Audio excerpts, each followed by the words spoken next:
The flashlight trembles in Helen Fletcher's weathered hands as she pushes open the rusted metal door.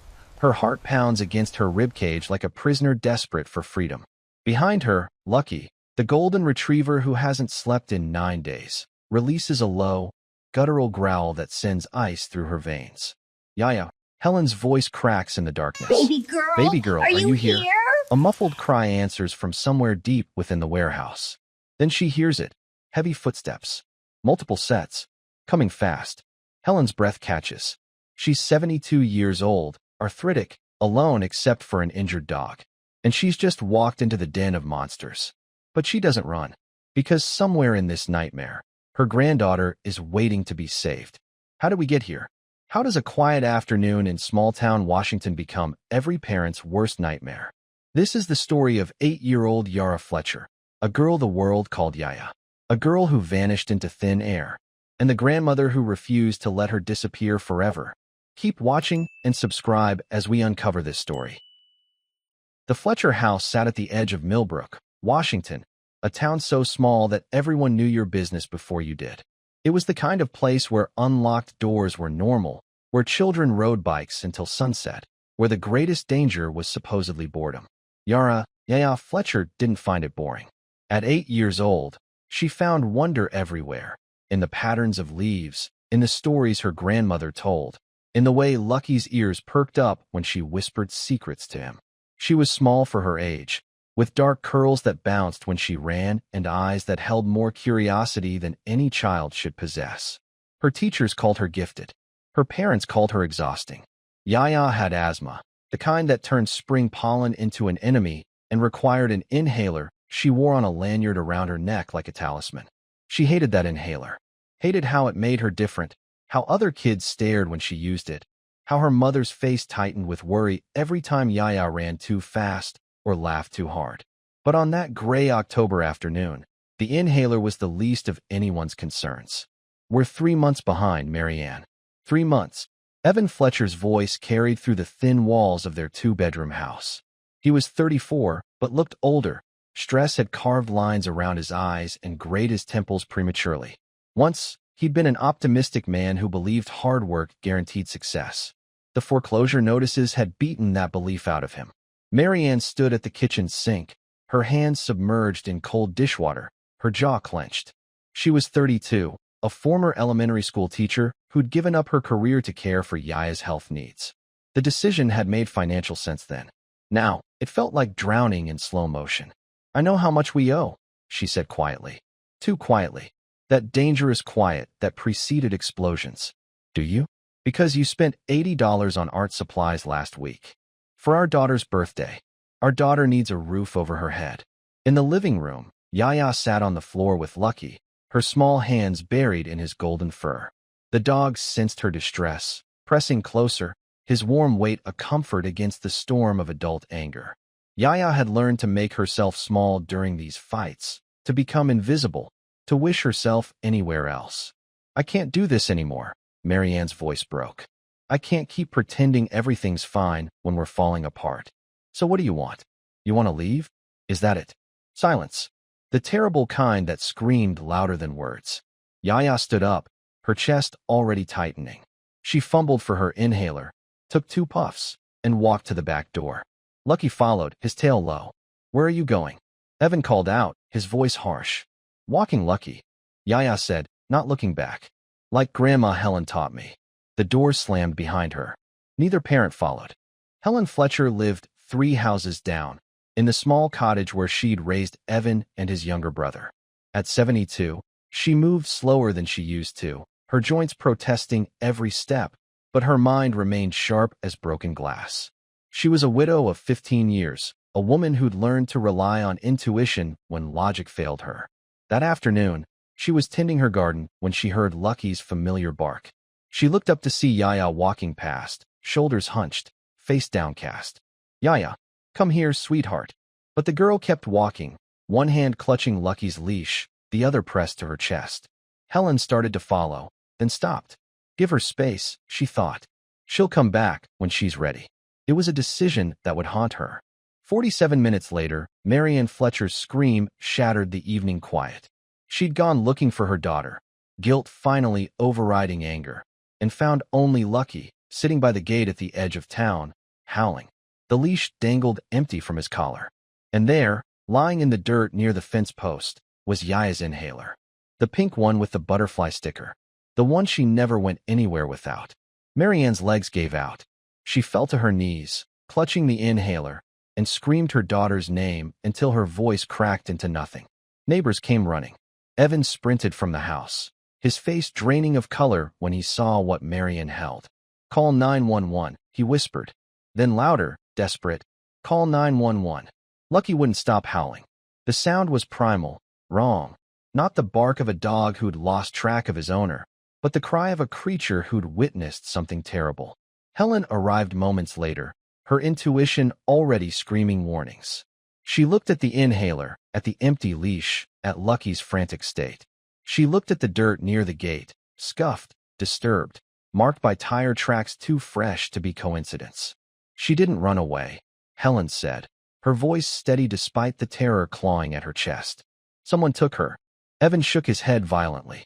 Don't say that. Don't. She probably just wandered off, got turned around. With tire tracks leading away from where her inhaler was dropped? With Lucky in this state. Helen grabbed her son's shoulders. Evan, listen to me. Someone took her. But nobody wanted to hear it. Not yet. Not when the alternative was too horrible to comprehend. The police arrived 18 minutes later, a response time that felt like hours. They took statements, measured the tire tracks, photographed the inhaler. They searched the immediate area with flashlights as dusk fell, calling Yaya's name into the gathering darkness. They found nothing. By midnight, the search had expanded to the woods and riverbank. Volunteers from town joined in, their flashlights bobbing like fireflies in the black. They searched through dawn and into the next day, then the day after that. Still nothing. On the evening of day 3, the lead detective, a kind-faced man named Morrison who'd seen too many of these cases, sat with the Fletchers and said the words that confirmed their nightmare. We're treating this as an abduction. The media descended like vultures. 8-year-old girl vanishes in rural Washington. Cable news picked up the story. Yaya's school photo, the one where she smiled with missing front teeth, appeared on screens across the country. The town of Millbrook, population 3,400, became the center of national attention for exactly 48 hours. Then another story broke. A celebrity scandal. A political crisis. Something shinier, newer, more sensational. Yaya Fletcher became yesterday's news. But for her family, every moment was fresh agony. Marianne stopped sleeping entirely. She sat in Yaya's room, clutching her daughter's favorite stuffed elephant, and stared at nothing. The guilt consumed her like acid. If she hadn't been fighting with Evan, if she'd followed Yaya immediately, if she'd been a better mother, a more attentive mother, a mother who deserved her child. The spiral was endless. Evan threw himself into the search with manic energy, refusing to rest, snapping at anyone who suggested taking breaks. He'd always prided himself on being a problem solver, a fixer. But he couldn't fix this. Couldn't protect his daughter from whatever darkness had swallowed her. The helplessness was destroying him. The blame came next. Over breakfast on day 6, exhausted and raw, Evan turned on his mother. If you hadn't encouraged her to walk that damn dog. Evan, Marianne tried to interject. If she'd stayed inside, this wouldn't have happened. But no, you had to teach her independence, had to make her think it was safe to wander around. Helen's face remained calm, but her eyes flashed. You think blaming me brings her back? You think I don't lie awake every night wishing I'd followed her? At least you can sleep. I can't. Helen's voice was steel. None of us can. But tearing each other apart won't find Yaya. So either help me search, or get out of my way. The town's sympathy was real, but useless. Casseroles appeared on the doorstep. Prayer chains formed. People said thoughts and prayers, and stay strong, and looked relieved when they could return to their normal lives. Only a few people truly helped. Detective Morrison continued working the case even as leads dried up. A handful of volunteers still showed up for daily searches. And Helen, every single morning, walked the trails with Lucky. The dog had changed. He barely ate, barely slept. His golden coat had lost its luster. But his determination never wavered. Every morning, he pulled Helen toward the woods, toward the abandoned factory district on the eastern edge of town, towards something he couldn't communicate, but knew with certainty. On the morning of day 9, Lucky started digging. The old Riverside processing plant had been defunct for 12 years, a victim of economic collapse and cheaper overseas labor.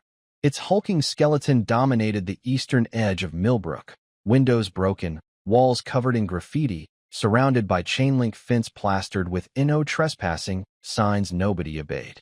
Teenagers used it for parties. Homeless people sheltered there during winter. Most residents forgot it existed. But Lucky remembered. He'd been pulling Helen toward this area for days. She'd resisted. It seemed too obvious, too exposed. The police had checked the factory early on, she'd assumed. But the dog's insistence finally convinced her. That morning, Lucky broke into a run. Helen, her arthritic knees screaming protest, struggled to keep up. The dog reached a section of disturbed earth near the factory's southern wall and began digging frantically, his paws throwing up dirt and gravel. "Lucky, stop, what are you?" Then she saw it, partially buried in the soil, glinting in the morning light. A small pink hair clip shaped like a butterfly. The one Yaya had worn the day she vanished. Helen's world tilted. Her hands shook as she pulled out her phone and called Morrison. Then she called Evan. She didn't call Marianne. Couldn't bear to raise hope that might be crushed. When Evan arrived 15 minutes later, his face was gray. He stared at the hair clip in the evidence bag Morrison had already placed it in. "It's hers," he whispered. "Oh God, it's hers." "We'll search the entire factory," Morrison assured them. "Bring in cadaver dogs, forensics." "Cadaver dogs?" Marianne's voice came from behind them. She'd followed Evan despite Helen's warning. Now she stood frozen, hearing the words that meant her daughter might be dead. "Mrs. Fletcher." "Don't." Marianne's face crumpled. "Don't say it. Don't make it real." But it was already real. Had been real for 9 days. The search of the factory took 6 hours. They found old sleeping bags, discarded needles, empty beer bottles. They found graffiti and rot and broken dreams. They didn't find Yaya. "The hairclip proves she was here," Morrison said carefully. "But there's no indication of where she went after that." "Someone took her from here," Helen said, her voice hard. "Someone who knew this place. Someone local." Morrison nodded slowly. "We're looking into it." But Helen saw the resignation in his eyes. Without more evidence, without witnesses, without proof, the trail was cold. That evening, Evan finally exploded. He stormed into Helen's house, his face twisted with rage and grief. If you hadn't told her to walk the dog, if you hadn't filled her head with all that independent woman bullshit, she'd still be here. Helen stood her ground. If you and Marian hadn't been screaming at each other, she wouldn't have needed to leave. The words hit like a slap. Evan's anger collapsed into sobs. "I can't lose her. I can't." "Then don't." Helen gripped his shoulders. "Don't give up on her. Lucky's telling us something. That factory, someone connected to it has Yaya. I know it." "How? How can you possibly know?" "Because I refuse to believe anything else." It wasn't logic. It wasn't evidence. It was grandmother's intuition, the same instinct that had warned her something was wrong from the beginning. And she was right. Rick Collins had always considered himself smart. Smarter than the idiots who'd let him go from the processing plant 12 years ago. Smarter than the town that looked down on him and his brother. Smart enough to recognize opportunity when desperation walked past him. He was 43, lean and hard-faced, with cold eyes that calculated value in everything. His younger brother, Dale, was 38 and softer, physically and mentally. Dale did what Rick told him to do. He always had. They'd stumbled into trafficking almost accidentally. 3 years ago, a man at a truck stop had offered them $5,000 to transport a package across state lines. They'd assumed drugs.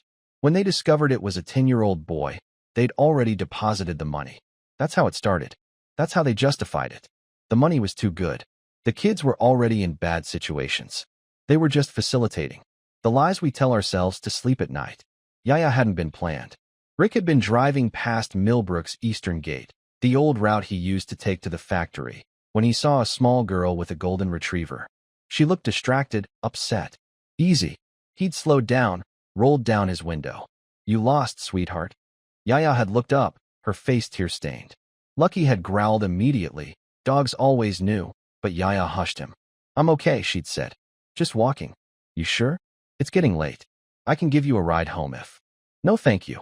My grandma says never talk to strangers." "Smart kid." but not smart enough. Rick had smiled, showing teeth.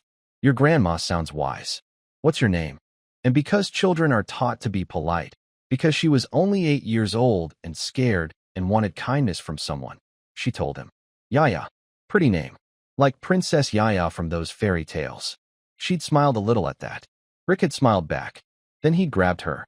It happened so fast. One moment Yaya was standing by the gate.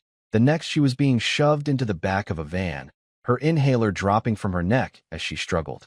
Lucky had lunged, teeth bared, but Dale, who'd been waiting, had kicked the dog hard enough to send him sprawling.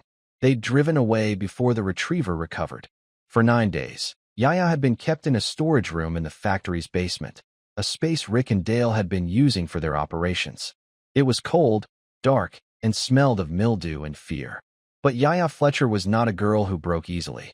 On day 1, she'd screamed until her throat bled. On day 2, she'd tried to escape, managing to get halfway up the stairs before Dale caught her. On day 3, she'd attempted negotiation. My parents will pay you, she'd said, her voice small but determined. My mom, she has money saved.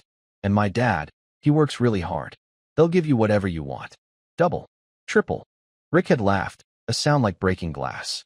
Your parents are broke, princess. We've done our homework. Then take my smartwatch.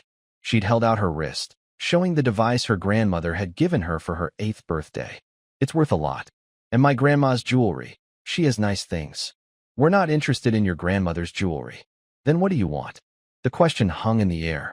Rick had looked at this small, defiant girl and felt something close to admiration. She reminded him of his sister before the cancer took her, before everything went wrong. He'd pushed the thought away. Sentimentality was weakness. Someone wants you, he'd said simply. Someone who'll pay more than your broke parents ever could. The buyers were coming in 2 days. A couple from California who'd lost their daughter and wanted a replacement. They'd asked for specific criteria: young, healthy, intelligent, Caucasian. Yaya fit the profile perfectly. Rick had assured them the girl would be compliant by delivery time, one way or another. But Yaya refused to comply. She'd stopped eating on day 5, not out of hunger strike, but because her asthma had worsened in the damp basement. Without her inhaler, every breath was a struggle. Dale had panicked, brought her medicine from a pharmacy, but Yaya had thrown it against the wall. I want my inhaler. The one my mom gave me. We can't get that. Then I guess I die. Her 8-year-old face had been fierce. And you don't get paid. They'd forced the medicine down her throat after that. On day 8, Yaya had heard Lucky barking. Faint, far away, but unmistakable. Her heart had soared. He was looking for her. They all were. She'd started screaming then, banging on the walls, making as much noise as possible. Dale had come running, clapping a hand over her mouth. Shut up, or I'll. You'll what? Rick had appeared in the doorway, his face cold. The buyers come tomorrow. She needs to be presentable. No bruises, no trauma. Control yourself. But the next morning, when Lucky started digging near the southern wall, directly above where Yaya was being held, she'd heard it. And she'd screamed louder than ever before. Helen had gone to the police with her suspicions. Detective Morrison had listened, nodded, promised to investigate anyone connected to the old factory. But bureaucracy moved slowly. They needed warrants, needed evidence, needed time. Helen didn't have time. That evening, she'd approached Dale Collins at the gas station on Main Street. He was filling up the same VIN she'd seen in her nightmares, dirty white, with rust spots and a broken taillight. You know something, she'd said directly. About my granddaughter. Dale had gone pale. I don't know what. That van. I've seen it. Near the factory. Near where we found Yaya's hair clip. Lots of people use that factory lady. Doesn't mean. Lucky growls when he sees you. The dog had indeed been snarling, straining at his leash. He never growls at people. Unless they've hurt someone he loves. Dale's hands had been shaking as he replaced the gas cap. You're crazy. You're a crazy old woman. Maybe. Helen had stepped closer. Or maybe I know exactly what you and your brother did. And maybe the police are getting warrants as we speak. It was a bluff. But Dale didn't know that. He'd driven away fast, too fast. Helen had followed, her old Honda struggling to keep up. Lucky had been going insane in the passenger seat, barking, clawing at the window. Dale had led them straight to the factory. Helen Fletcher was 72 years old. She'd buried a husband, raised 2 sons, survived cancer, and endured 7 decades of life's casual cruelties. She'd learned that courage wasn't the absence of fear. It was doing what needed to be done despite terror clawing at your throat. So when Dale's van pulled into the factory and he ran inside, Helen didn't call the police first. She called them second, after she'd grabbed her flashlight and followed him through the broken door. Lucky was beside her, his protective instinct overriding everything else. The inside of the factory was nightmare terrain, rusted equipment, collapsed scaffolding, broken glass everywhere. Helen's flashlight beam cut weak paths through the darkness. She could hear voices below her. Basement. She found the stairs, concrete, crumbling, leading down into absolute black. Her heart hammered against her ribs hard enough to hurt. This was insane. She should wait for police. Should wait for... A child's cry echoed from below. Helen went down the stairs. The basement was smaller than she'd expected. A series of storage rooms, most empty. But one door was closed, and behind it, she heard Yaya's voice. "Let me go? My grandma. My grandma's coming for me. She always comes." Helen's breath caught. She was 20 feet away when Rick Collins stepped out of the shadows, wrench in hand. "You should have minded your business, old woman." Helen raised her flashlight like a weapon. "Where's my granddaughter?" "Not your concern anymore." Rick's smile was a death's head. "You're trespassing. You fell. Tragic accident." He raised the wrench. Lucky attacked. The golden retriever, who'd never hurt anyone in his life, who was trained to be gentle, who played with children and nuzzled babies, launched himself at Rick Collins with teeth bared and murder in his eyes. They went down in a tangle. Rick screamed, swinging the wrench, connecting with Lucky's shoulder. The dog yelped, but didn't let go, his jaws locked on Rick's arm. Helen ran past them, throwing open the storage room door. Yaya was there. Thin, pale, terrified, but alive. Alive. "Grandma." The child threw herself at Helen, sobbing. "I knew you'd come, I knew. I've got you, baby girl. I've got you." Behind them, Dale appeared, panicked and desperate. "Rick." The cops, sirens. Rick kicked Lucky off him, the dog skidding across the concrete. Blood ran down Rick's arm where Lucky had torn flesh. His face was murderous. "That dog's worth less than the dirt under my boots," he snarled. He raised the wrench again, this time aiming for Lucky's head. Yaya screamed. Helen put herself between them. 72 years old, 5'2", arthritic, standing between a monster and a dog, daring him to go through her. "You'll have to kill me first." Rick stepped forward. The sirens grew louder. Blue and red lights began to strobe through the broken windows above. Rick's face twisted. He looked at Dale, at the stairs, calculating escape routes. But Morrison had planned well. Police were already inside the building, flashlights and drawn weapons sweeping through the darkness. "Police, get on the ground." Rick dropped the wrench and raised his hands. Beside him, Dale was already crying, already broken. It was over. The Fletcher house smelled like cinnamon rolls, Helen's recipe, the one she'd made for every celebration when Evan and his brother were young. Yaya sat at the kitchen table, helping her grandmother mix icing, her small hands still bearing faint rope burns, but steady now. Healing. It had been a slow process. The doctors said Yaya's physical recovery would be quick. Children's bodies were resilient. The mental recovery would take longer. She had nightmares. She startled at loud noises. She wouldn't let Lucky out of her sight. But she was laughing again. That was something. Marianne and Evan were learning to breathe again, too. The blame had dissolved, replaced by gratitude so profound it bordered on religious. They'd almost lost everything. They'd been given a miracle instead.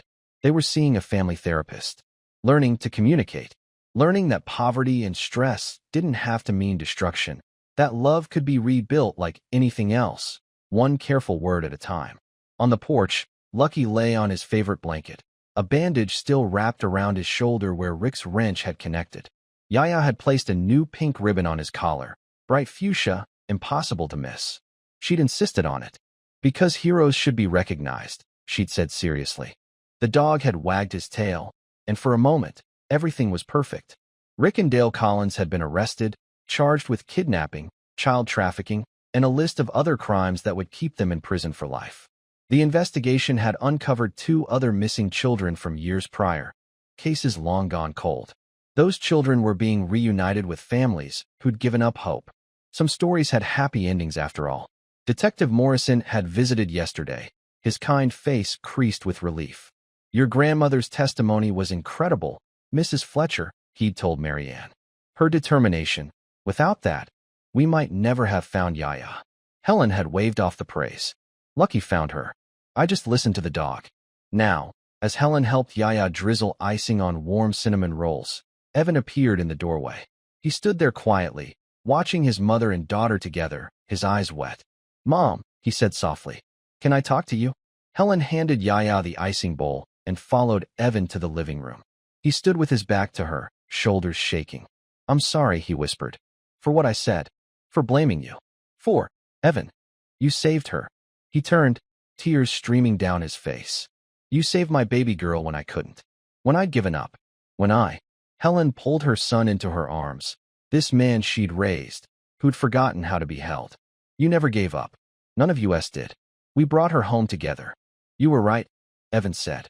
About everything. About trusting your instinct. About Lucky. I was desperate, Helen corrected gently. Desperate people see clearly because we have nothing left to lose. They stood there, holding each other, 2 generations of love and loss and survival. From the kitchen, Yaya's voice called out, Grandma, the icing's ready. Can Lucky have some? Helen smiled. Coming, sweetheart. She returned to find Yaya on the floor with Lucky, the dog's tail thumping as the girl placed a small dollop of icing on his nose. He licked it off carefully, his brown eyes warm with contentment. You're my hero, Yaya told him seriously. You saved me. But that wasn't quite true. Lucky had been one piece of a larger puzzle. Helen's determination. Morrison's investigation. Yaya's own fierce refusal to give up. Salvation was never one thing. It was 1,000 small acts of courage and love, woven together until they became unbreakable. Helen sat down beside her granddaughter, watching as the child fed Lucky pieces of cinnamon roll, just the bread, no icing. Helen wasn't completely irresponsible. Marian joined them, then Evan, until the whole family was on the floor, laughing as Lucky's tail knocked over the icing bowl and created a sweet, sticky mess. Outside, the October sun broke through gray clouds, painting everything gold. It had been the worst 3 weeks of their lives. But they'd survived. Together. And that, Helen thought as she watched her granddaughter's bright eyes and heard her genuine laughter, was worth every moment of terror. Every sleepless night. Every desperate prayer. Love demanded everything. And when you gave everything, sometimes, just sometimes, you got everything back. That evening, as the family prepared dinner together, Yaya suddenly stopped chopping vegetables, carefully, under close supervision, and looked at her grandmother. Grandma Helen? Yes, baby girl. When I was in that dark place, I kept thinking about the stories you told me, about brave people who never gave up. And I thought if I could be brave like them, someone would find me. Someone would care enough to look. Helen's throat tightened. Oh, sweetheart. And you did. Yaya's eyes were bright with tears and joy. You looked for me when nobody else did. You listened to Lucky when everyone said it was crazy. You didn't give up. I couldn't give up on you, Yaya. Not ever. Why? Because that's what love is, Helen said simply. It's refusing to stop. It's believing when belief seems impossible. It's trusting your heart even when your head says no. Yaya absorbed this, her 8-year-old mind processing wisdom beyond her years. Then she hugged her grandmother fiercely, and Helen held her back. This precious, resilient child who'd seen darkness and chosen light anyway. Evan and Marian joined the embrace. Lucky pushed his way into the center, tail wagging. They stood there, a circle of love and survival and second chances. Outside, night was falling on Millbrook. Tomorrow would bring challenges, therapy appointments, legal proceedings, the slow work of healing. But tonight, the Fletcher family was whole, and that was enough. In loving memory of all the lost children still waiting to be found, and in gratitude to the families who refused to stop searching. Your love is never in vain. Don't forget to like this video and subscribe to this channel for more heartwarming stories.